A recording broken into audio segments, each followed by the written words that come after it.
Good afternoon, everybody. This is Bob Iacchino along with Mike Arnold from Path Trading Partners. It is June 21st. This is an afternoon Path Chat covering the FX markets. Well, we have the Dow and the S&P marginally lower and the Nasdaq moderately higher. Thanks to a surge in biotech, Dow and S&P fell on continued pressure in the energy sector. So that kind of left the VIX, as you can see up there, in a mood to go, guess what? Lower. Again, the VIX is just not showing any particular reason to spike. Yesterday, we had the issue with the Russian jet and the Iraqi drone being shot down. And we didn't get all of that back, not even close, as Michael pointed out, but we did get a little of it back with the VIX closing a little bit lower today. As I mentioned, crude oil fell pretty sharply. You had crude oil inventories from the EIA, the Energy Information Administration, falling 2.5 million barrels. And that was better than what analysts expected. They expected a decrease of 2.1 million barrels. Imports rose marginally, about 56,000 barrels a day. But you also had gasoline stocks fall 578,000 barrels compared with analysts' expectations of a 443,000 barrel gain. So the numbers themselves were theoretically bullish. And what did crude oil do? Crude oil fell to its lowest level when it was at its lows since August of 2016. We did see a little bit of a lightening in refinery utilization. Refineries are not being used at the peak where they were last week. If that were to continue, then that would probably not continue the process of draws because the refineries wouldn't be pulling product out of storage. So you might see some storage builds at that point. Dollar index fell after 2 days of gains, not by much, but it did fall ever so slightly. We also saw 10-year yields fall again for the second day in a row. You got the 10-year yield now down at about 215.5. That's actually a little bit higher than yesterday's close of 215.3, but it opened in a small gap up to about 216.5 and fell from there.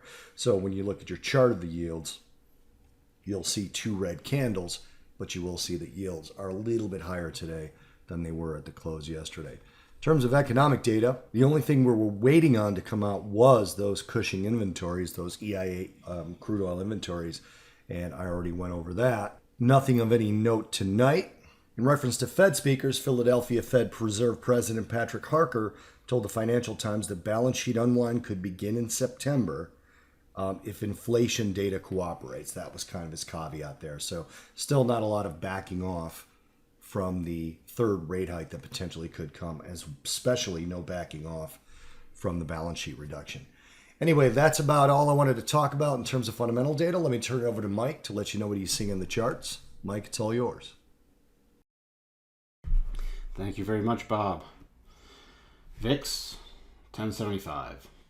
Popped again briefly above 11 through our trend line, but then closing down at 1075. Nothing to report with the VIX. Financial futures.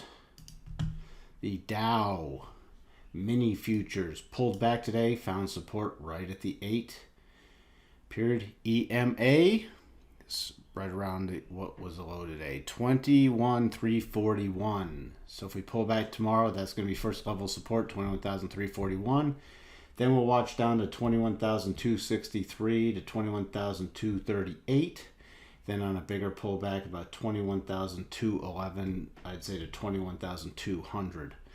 Rallying up, if we do, high of today is going to be first level resistance coming in about 21,450.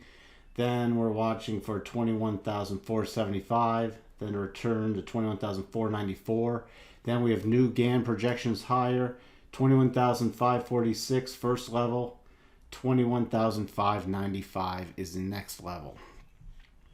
Switching over to the S&P E-mini futures. S&P E-mini futures also pulled back today. Didn't quite get down to the rising 21 area. So if we continue a downward trajectory tomorrow, 2,428. First level support, then major support coming in about 2,424 to 25 is going to be very key. If that is broken, 2,420, then we'll be watching for about 2,416. On a rally up, 2004.38 first level, then pretty significant resistance coming in at 2004.47. Then we'll watch for the most recent highs coming in about 2,450 to 51. When we do eventually get through there, the next level higher will be 2,464. Finally, over to the Nasdaq to round out the financial futures. Very strong rally today in the Nasdaq.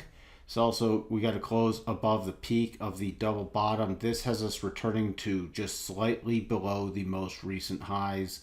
If you want a safe target, it's 5893. 5893, there's a high probability that will hit. We could find some resistance around 5862, so watch for that level also.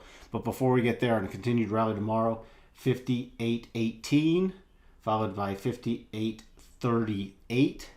Then that level I mentioned, the 5862, and that should do us for the upside projection. So remember, double bottom has now been confirmed and triggered. If we do pull back, decent support coming in at 5768 to 69. Then we'll be watching for the 5738 level, the 5730 right in here. Then we'd be watching for a return of today's lows at 5696. Switching over to crude. Crude oil continued another day of sell-off, pretty much closing right on our 12.5 GAN projection level we talked about yesterday, 42.50. Went below that, but rallied slightly back up into the close. So if we continue to sell off tomorrow, first level is 42.05 to 42, and then we'll be looking for a longer term 41.26. That'll be the key level. Before that, you could be seeing some support coming in right around the 41.94 and then the 41.72 levels. On a rally back up, we'll be watching for a return to the 43.51, followed by the 43.76. Then if we go much higher than that, the 44.25 level will be very key. Finally, looking at gold and silver. Gold, path trading trend line held and right at the flat 200, and we rallied up, closing on our significant level. Continued rally tomorrow, 1249 to 1250 is going to be key resistance. Then we'll watch the prior breakdown level about 1251. If we get through that, we're going to be watching for about 1254 to 1255 area. Really up to 1257. There's a lot of resistance up in here. If we do go head lower, the 1241.50 to 1242 is going to be very key.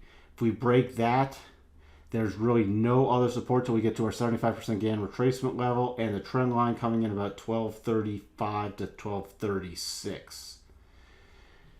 Finally, silver. Silver. See what silver did. Very narrow range today. Very small open to close range. Dipped down slightly below some of our levels. If we head lower tomorrow, we're going to get minor support at 1636. Then we'll be watching for 1631. Then major support is going to come in right around this 1620 area.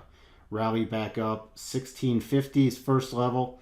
Then we'll be watching this breakdown level 1658, then possible rally to 1667.